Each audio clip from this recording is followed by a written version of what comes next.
What is up, harvesters? Welcome back to the returning viewers, and if you're brand new here, welcome to Hobby Harvest. My name is Ken.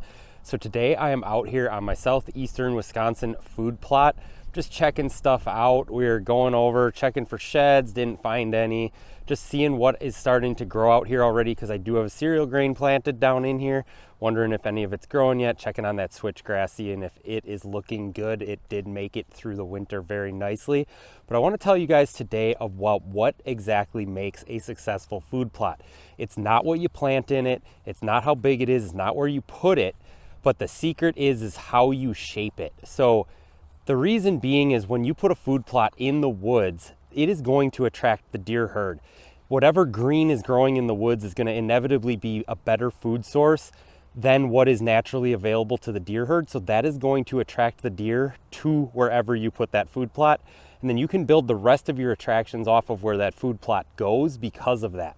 Now, the problem is you can put in this big, huge 2-acre food plot and it attracts the deer, but if you're trying to hunt them off of that food plot or off of movement into that food plot, they might just go to that other edge over there and never even come into where you are. So how do we fix that? Well, it's of course the shape of the food plot. So you guys have heard me talk about this before.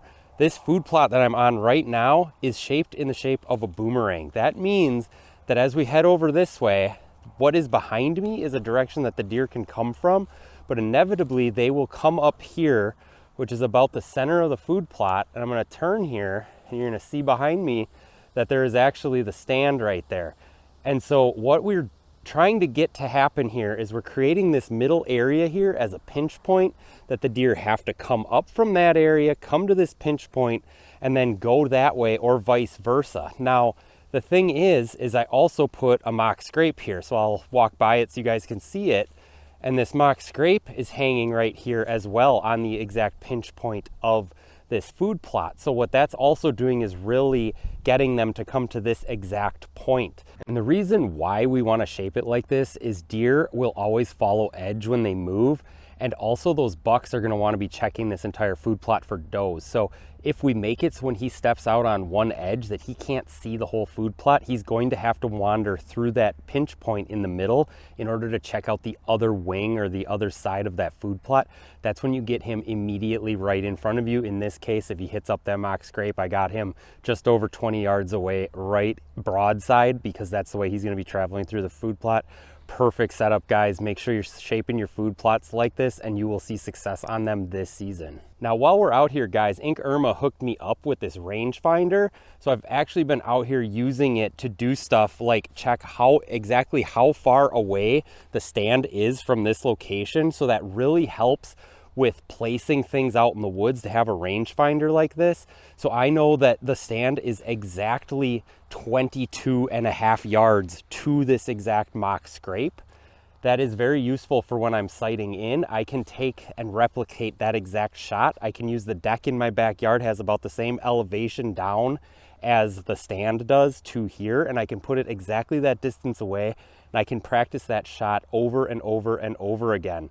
Now, the other thing I really like using it for is just checking out and marking other places out here. You guys probably can't see it on the camera, but back here, right around here, there's a bit of an elevation drop. I know that that spot on the food plot is exactly 35 yards from the stand. So with having a rangefinder like this, I can practice my shots at different distances, at different elevations that mock what I'm gonna do when I'm in the stand. And it really helps to make sure I'm shooting at those exact distances instead of maybe sighting in at 50, 40, 30, and then trying to guess where exactly that deer is when it's walking in front of you. So if you guys want to check it out, I'll leave a link down in the description. You guys can go check that out. They're a really nice tool to have while you're out here. They also really help you to like size your food plots too. If you want to figure out how much seed you need, it's easy to just shoot a line across, kind of figure out how wide they are, do the math, and then you'll know exactly how much area you're trying to cover with seed as well. So back to the food plot here. So I'm going to keep walking this way so you guys can kind of see the pinch point behind me. So that pinch point is going to be exactly where I'm trying to get the deer herd to go. So we'll go this way and you guys will just kind of see the whole food plot up here behind me. I am now like on the other side of this boomerang. So as we keep going this way, this is essentially the line the deer take. Now, how you create this is this middle area right behind me here needs to be thick. So you need to fill it in with whatever you can. And that's gonna be what prevents the deer from coming through there. Deer will, of course, take the path of least resistance through the woods or through a food plot, and that's really gonna get them to move exactly where you want them to go. Now that mock scrape being at the pinch point really helps as well, but putting this and getting this thickened up in here really helps. So what I did in here was this used to actually be part of the food plot. So I made that mistake of just having a big open food plot. I fixed it by letting this part of the food plot grow in, and I put red osier dogwood in there. I transplanted some. I also put red osier dogwood plugs in there, so I cloned some and stuck them in there. I have a video on my channel of how to do that. If you guys are interested in that, you can go check that out. Now is the time of year to be doing that if you want to. But I really got out here and did what I could to thicken up that spot, and the deer don't even barely walk through there. They use the path of least resistance around out here, right in front of the stand, right where I have a shot on them. All right, guys, this was a short one. Look, the switchgrass held up real nicely this winter. Now, how far away is my truck? Oh, that 6x zoom's gonna come in nicely. 310 yards. Let's get walking. Check out that link, guys. See you on the next one.